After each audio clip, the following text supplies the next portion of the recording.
అందరికీ praise the lord. దేవుని బిడ్డలారా, ఈరోజు ఆదివారము. దేవుణ్ణి ఆరాధన చేయడానికి మనమందరము దేవుని ఇంటికి వెళ్ళాలి.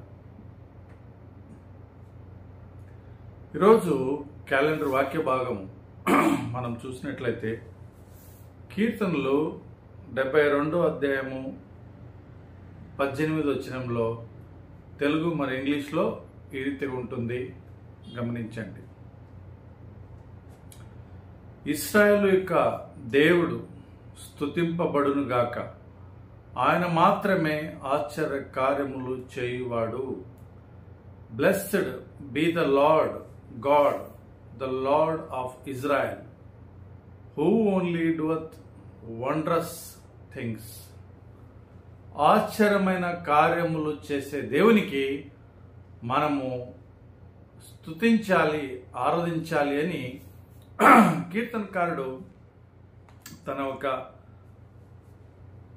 అనుభవంతో ఈ మాట చెప్పుకుంటున్నాడు. అదే కీర్తన 26వ అధ్యాయం 7వ వచనంలో మనం చూస్తే, ప్రియులారా, నీ ఆశ్చర్య కార్యములను వివరింతును. సామ్స్ 26 చాప్టర్ 7th వర్స్లో మనం ఏం చూస్తామంటే, నీ ఆశ్చర్య కార్యములను వివరింతును అని మనం చూస్తాం. దేవుని ఆశ్చర్య కార్యములు ప్రతి ఒక్కరి జీవితంలో ఒక్కొక్క అనుభవమే వేరుగా ఉంటుంది. నా జీవితంలో ఒక ఆశ్చర్యకార్యం అయితే నీ జీవితంలో ఒక ఆశ్చర్యకార్యం. మనం రక్షణ పొందడమే ఒక అద్భుతమైన ఆశ్చర్యకార్యం. మనం ఎవరు ఊహించలేరు. నేనైతే నా మట్టుకు రక్షణ అనేది తెలీదు, అది నేను ఊహించలేదు. అంత ఆశ్చర్యకరమైన కార్యము ప్రభు మనకు చేసినారు. ఇక్కడ కీర్తనకారుని ఒక అనుభవం ఏమంటే, అలాంటి దేవుని ఆశ్చర్య కార్యముల్ని నేను వర్ణింతును, వివరింతును అని చూస్తాం. అదే కీర్తన 78వ అధ్యాయము 32వ వచనం, సామ్స్ 78 verse 32లో, వారు ఇంకనూ పాపము చేయుచు ఆయన ఆశ్చర్య కార్యములను బట్టి ఆయనను నమ్మకపోయారు. ఎందుకు? వారు ఇంకా తమ పాపంలో ఉన్నారు గనుక వారు నమ్మకపోయినారు అని మనం చూస్తాం. ప్రభువైన దేవుడు మన జీవితంలో చేసే ఆశ్చర్య కార్యాలని అనేకులు నమ్మరు, విశ్వాసం ఉంచరు. అందుకే ఏమవుతుంటే వారు ఆయనకు నమ్మకపోతున్నారు. ఎందుకు? పాపములు ఉన్నారు కనుక. పాపము ఒక బలహీనత, అవిశ్వాసము ఒక బలహీనత. అది నీలో ఉంటే నీ జీవితంలో ఆశ్చర్య కార్యములు నువ్వు చూడలేవు. అందుకు ప్రియులారా, నీ జీవితంలో నీ కొరకు ప్రభు చేసిన ఆశ్చర్య కార్యము అది అద్భుతమైనది. మనం కూడా ఒకప్పుడు పాపంలో ఉంటిమి. పాపాన్ని బట్టి ఆయన కార్యమును మనం చూడని వారము, ఎరగని వారము. ఆయన ఆశ్చర్య కార్యమును మన జీవితంలో తెలియదు మనకు.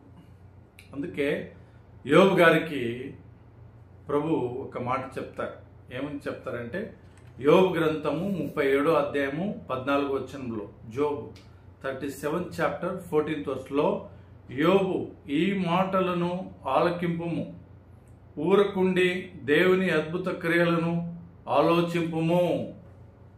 ఊరుకుండి దేవుని అద్భుత కార్యములు, ఆశ్చర్య కార్యములను నీవు ఆలోచింపుము అని చెప్తాడు. ఇంగ్లీష్లో wondrous work of the lord, you stand still and see the wondrous work of the lord అని మనం చూస్తాం ప్రియులారా.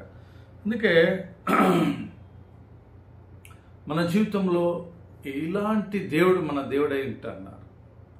నీ జీవితంలో ఎన్నో ఆశ్చర్యకార్యాలు చేసినారు. అనేక సార్లు ఇజ్రాయెల్ వలె మనం కూడా నిరుత్సాహం పొంది, జుగుప్సపడి, ఉత్సాహం లేక అనేక సార్లు మనం కూడా ప్రశ్నిస్తాం, మా దేవుడు ఎందుకు ఆశ్చర్య కార్యం చేయట్లేదు, అద్భుత కార్యం చేయట్లేదు.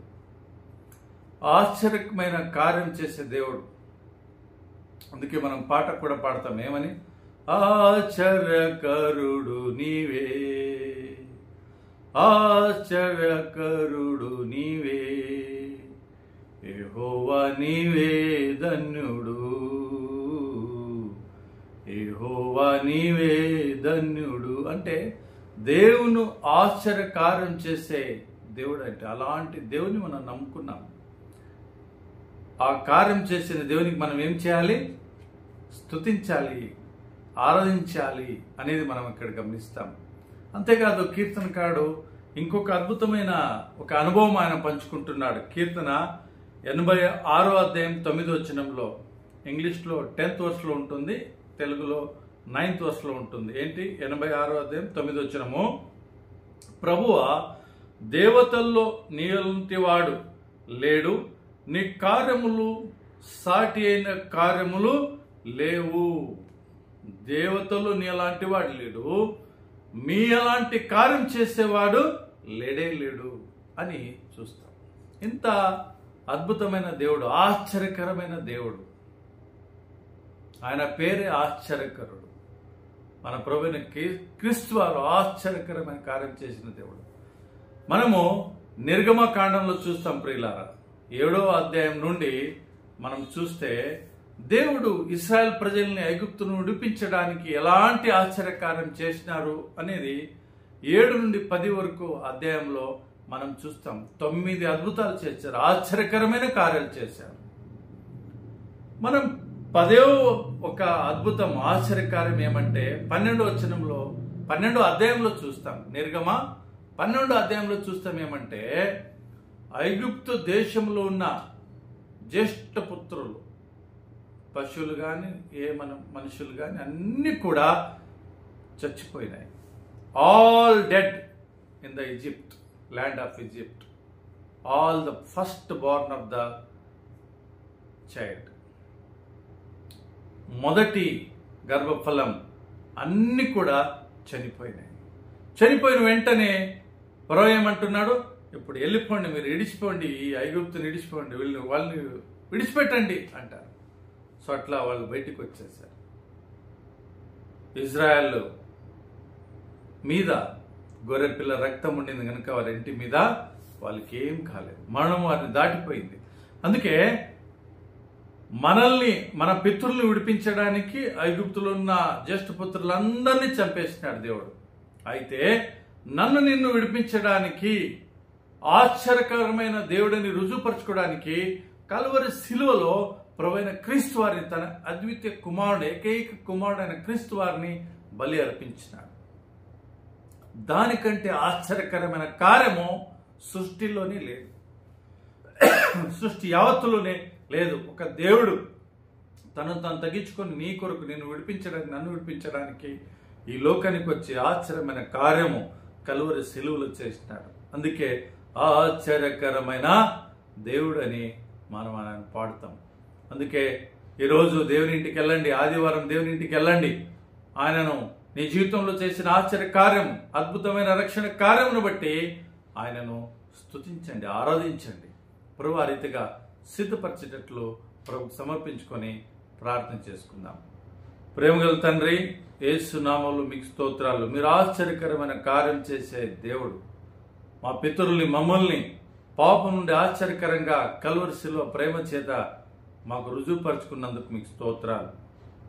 ఈ సమయంలో ఆదివారం ఎవరు కూడా మీ సమయాన్ని దొంగిలించకుండా వాళ్ళ ఇంట్లో ఉండి అనారోగ్యం ఒక సమస్యను బట్టి, ఏదో ఒక ఇరుకు ఇబ్బందులను బట్టి, ఏదో ఒక సాకుతో మీ ఇంటికి పోవడం మానుకోక వారిని కాపాడండి.